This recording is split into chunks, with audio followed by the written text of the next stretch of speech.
macha allah. mais yéen a ngi ci Even Prod Média ci émission seetantal ku xam-xam ñor moom kaay déglu.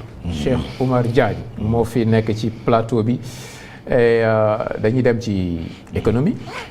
économie tamit bokk ci say spécialité.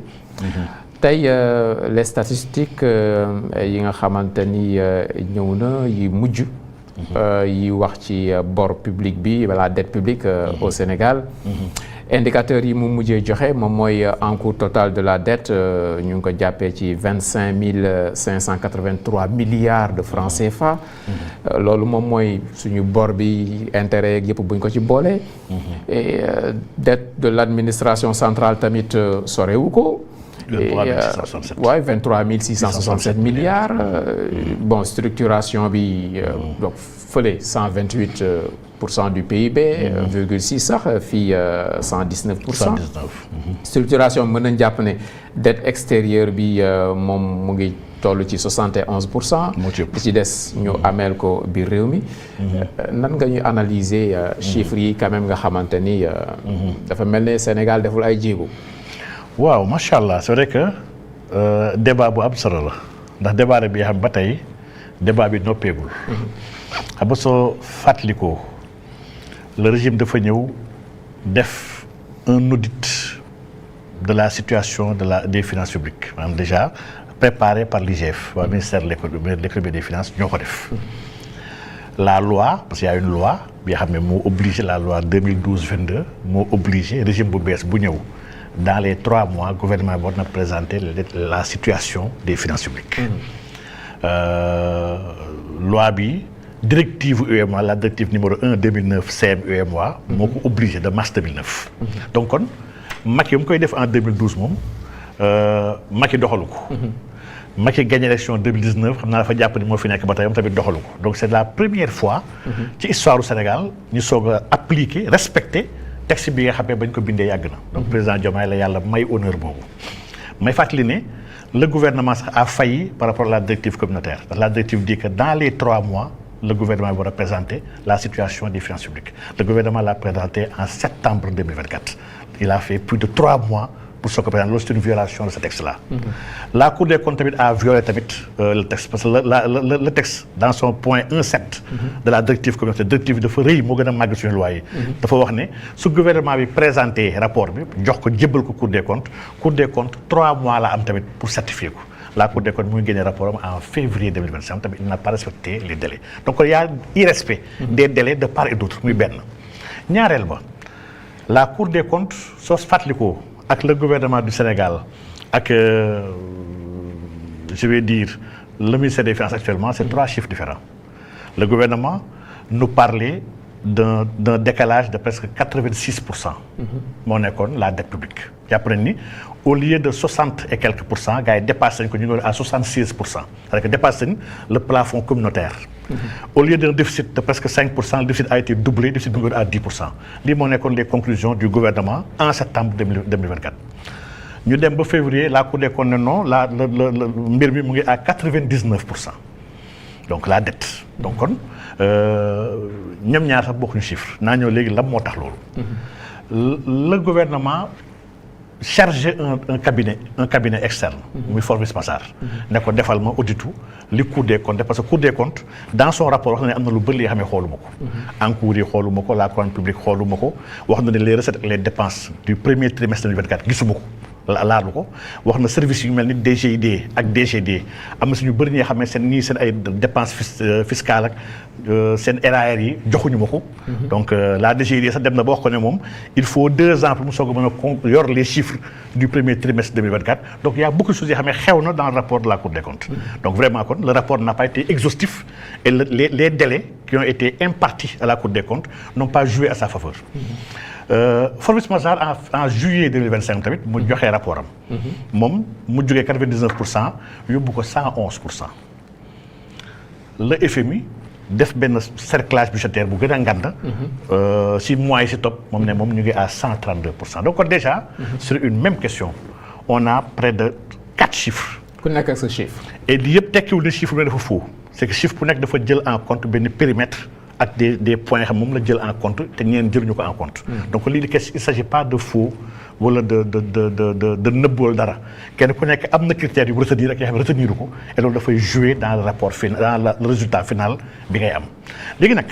Pour revenir au bulletin statistique parce que lii génn c'est un bulletin statistique de la dette. Sur la période 2019-2024. li tamit am na ñaari remarques mu ciy def. La première mooy que dans ce bulletin là les chiffres dañ ko joxe de 2019 à fin décembre 2024. Okay. Par rapport à la Cour des comptes qui a travaillé sur le 31 mars 2024 ndax loolu mooy fin wu mandat au président Macky Sall. donc ñu dañoo yokk 9 mois dans les statistiques de la dette yoo xam ne dette boobu elle n'est pas imputable au régime précédent. tamit lu jar a bàyyi xel la.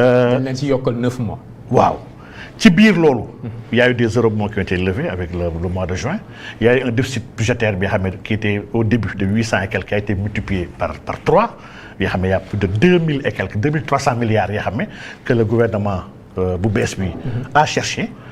lépp ko il y a eu beaucoup d'APE des appels publics à l'épargne il y a eu beaucoup de bons trésors extra yoo xam ne qui ont été levés du ma ñëw ci lister benn par benn fan ak fan la ñu lépp waaye en tout cas il faut ñu comprendre ne il y a un amalgame entre un rapport la Cour des comptes bi nga xam ne arrêté au 31 décembre 2023 avec un rapport de Mazars bi nga xam ne qui était moom au 31 mars 2024 ak un rapport du ministère des finances bi dafa yóbbu moom jusqu'au 31 décembre 2024 ñetti échéances yi bokkuñu et ñetti taux yi kon du ñu nekk benn.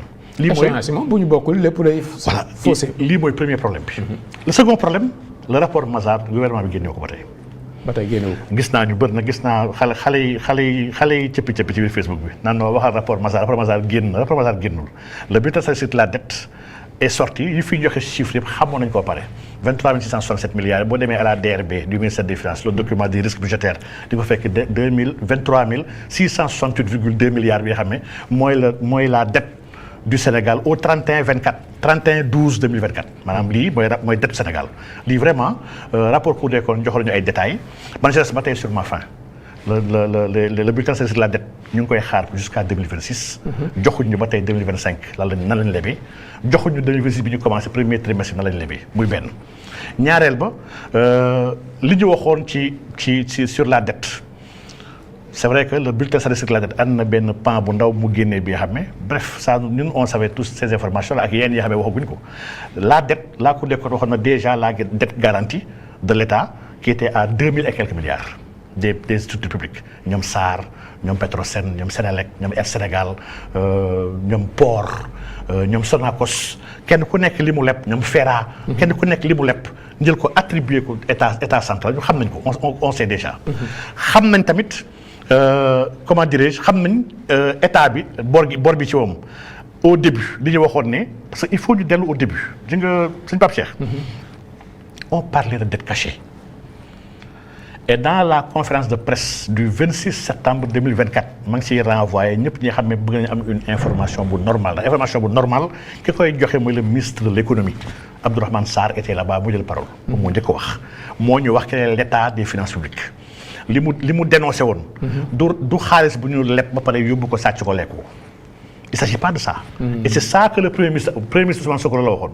ne gars yi ñoo leb xaalis bi sàcc ko lekk nañ ko et donc le ministre de la justice est là ba mu jël sa parole wax ne on va faire des poursuites ak nangam loolu c'est faux loolu laa xam ne c'est totalement faux amul. ce qui s'est passé bu dee c'est faux quand même mais dafa am ay conséquences.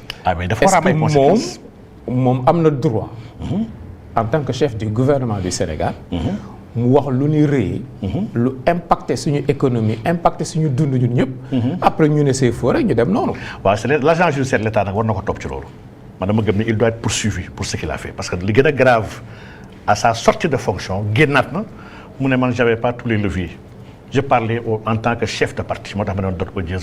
est-ce que mesurer nañ conséquence information yu bëri aw ma ko parce qu'il y a un Sénégal avant et après cette déclaration. Oui. ils ont fusillé.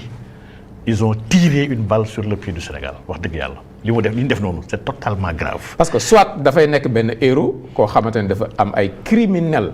financiers yoo xamante ne da leen a gis mu dénoncer leen. ñu tàcc ko moom Ousmane Sonko wala boog li mu wax amul. moom ci boppam daf ñu dugal ci guuta. li mu wax amul. lii wala lee moo si mën a nekk. li mu wax amul et fii ba notre tukki du am c'est-à-dire que li ma waxoon démb ak barki démb laay ñëwaat ba tey on parle de plus de 2000 milliards de dettes bancaires bi nga xam ne contractées hors circuit budgétaire on le sait. li yàgg na am Sénégal. doyen Soge Diarisso maa ngi koy nuyu. il a fait benn récap sax di expliquer ni ñu tabaxee AIBD.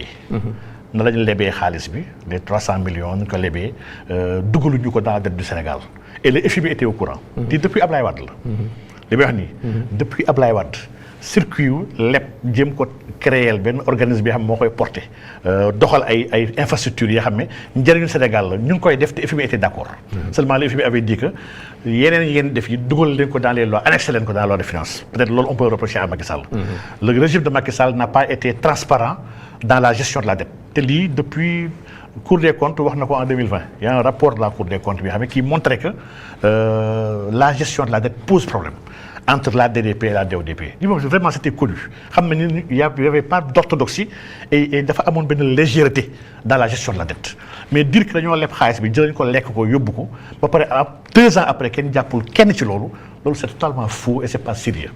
léegi nag li grave nag mooy li ma ne dette cachée boobu mënul nekk c'est pas possible c'est-à-dire que waxuma sax yeneen dettes yi mais le surfinancement bi nga xam moom le ministre de l'économie waxoon ci conférence de presse bi le surfinancement bi de 600 et quelques milliards bi nga xam ne commencé ko utiliser avant ñu ñëw loolu c'est vrai oui c'est des choses réelles yu am gis naa dans le DRB xam nga la production pétrolière et gazière du Sénégal était prévue originellement en 2022 moo doon nekk première année bi ñu nar a jariñoo pétrole bi en 2022 il y a eu un cadrage macroéconomique bi nga xam ne dañoo prévoir sax ay dépenses liées aux rentrées que nous allons tirer de la production d'hydrocarbures. En 2022, la production d'hydrocarbures mujjul commencé. On a renvoyé en 2023. Les dépenses qui ont été programmées, gars yi dindiwuñu ko. Ils ont cherché à leb ci daar bi pour mën ko def.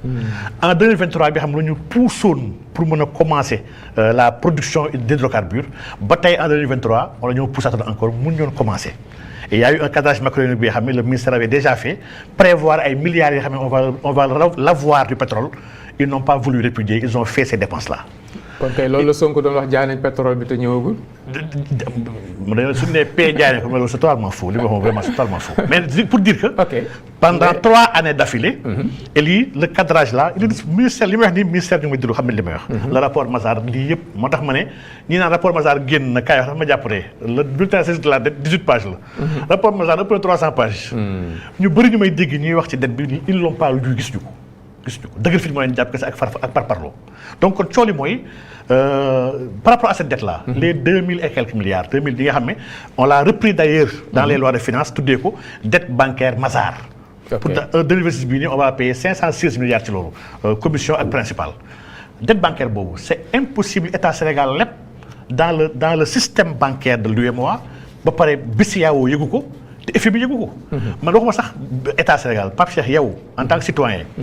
boo nekkoon un grand client buy leb bu mën a leb 1 milliard. pour mën a régler ce qu'on appelle les risques systémiques ñi nga xam ne ñoom mën nañu andi jafe-jafe ci système bancaire bi ñooñu ils sont dafa am suivi spécial bi ñu suivre donc ñooñu ku ci def leb. Il y a une centrale des risques au niveau de la Banque centrale. Il y a beaucoup de mécanismes prudentiels de gestion du cadre bancaire de l'UEMOA bi xam ne mais état mënul leb ay milliards. te banque boobu waxu ko Banque centrale dafa war a joxe état yu à la Banque centrale à la commission bancaire. mais sama problème nag ak yéen politique yi la quoi surtout les Africains là ab municipalité rek ak simple municipalité léegi ci yenn réew yi. budget dafay transparent ba nga xamante ne da koy yónnee nit ñi seen kër. seen kër la leen di fekk. mooy yoon comme ñun Dakar lañ dëkk. budget mairie Dakar dañ la koy yónnee courrier. ba sa biir kër nga xam ne budget bi lii la. fin d'année di nga xam lan lañ utiliser ci budget bi. lan ak lan fan la dem lan lañ ci defar. mais lu doy na état. ñii di def montage bi ñii di def montage bee ñii di def fële. bu ñuy communiquer. lu leen neex la ñuy jox askan wi lenn ñu téye ko. mais loolu ba kañ.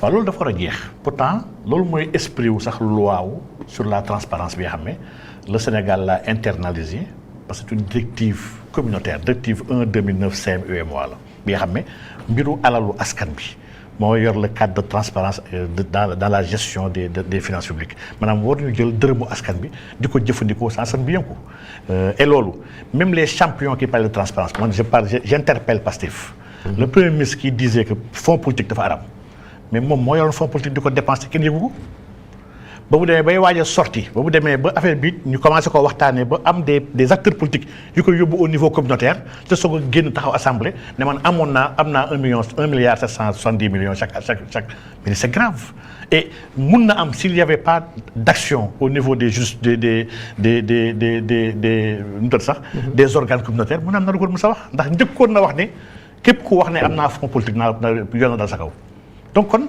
on a des gens qui jouent aux champions ou bien au champ de la transparence alors qu'ils ne sont pas transparents donc lii dama jàpp ni populisme bi ak tappale gi tant que jeexul askan bi du mën a xam dëgg-dëgg li mu am naka la ko amee ak fan la ko amee man jàpp naa ni yaa ay jéego def nañ ko ci y a des avancées parce que bu ñu demee ba au niveau de la commission des marchés publics ñu war a am ba état des lieux entreprise bu am structure bu nekk war a joxe ay marchés yu mu war a passer chaque année ba kenn ku nekk mën ko consulter ku bëgg bokk bën a bokk ku bëgg xool kan moo jot ak ban marché la nga mën ko xam déjà c'est une première chose lu baax la il faut encourager deuxième chose il faut avoir des personnes vertueuses dans les fonctions dans les hautes fonctions ñetteel bi il faut savoir suivre le patrimoine de ces gens-là ñeenteel bi il faut donner beaucoup plus de pouvoir au peuple et man li jàpp naa ni mooy réforme bu gën a mag bu ñu war a def comment la ñu mën a yaatalee ba mu askan bi mën a am son mot à dire di mën a contrôler ndax le contrôle aujourd'hui l'action de l'exécutif dañ ko bàyyi des députés yooyu majoritairement c'est des députés d'un parti duñ député askan bi ils ne rendent pas compte à askan bi xooluñu sax askan bi li mu bëgg li mu bëggul ñoom seen leader la ñuy déglu lu mu bëgg la ñu koy defal donc vraiment il nous faut réfléchir sur une démocratie participative comment le mettre en œuvre comment permettre aux citoyens de participer davantage et lii bu amee man jàpp naa ni alalu askan bi dina gën a ñoŋ. waaw rafet na ci xalaat bi mais est-ce que am nañ citoyen yu am ñor googu. waaw bëri nañ fi mën ko def. man jàpp naa ni dafa am leen li nga xam ne mooy la base de toute démocratie mooy il faut instruire le peuple askan da nga koy xamal la pare. le droit de savoir. boo ko xamalee kooku muy mën a dem naan lii jaar na yoon wala lii jaarul yoon mais ki nga xam ne xamul lu bëri kooku man jàpp naa ne soo koy tànnloo sax yaa ngi koy andi problème. ndax yaa ngi tànnloo ki nga xam ne xamul man moo tax même le système électoral qui met au même pied d'égalité quelqu'un qui sait quelqu'un qui ne sait rien c'est problématique ndax islam ñu daf ñuy wax naan walakin aksara naas laa ya'lamuun lépp ci doomu aadama yi xamuñu.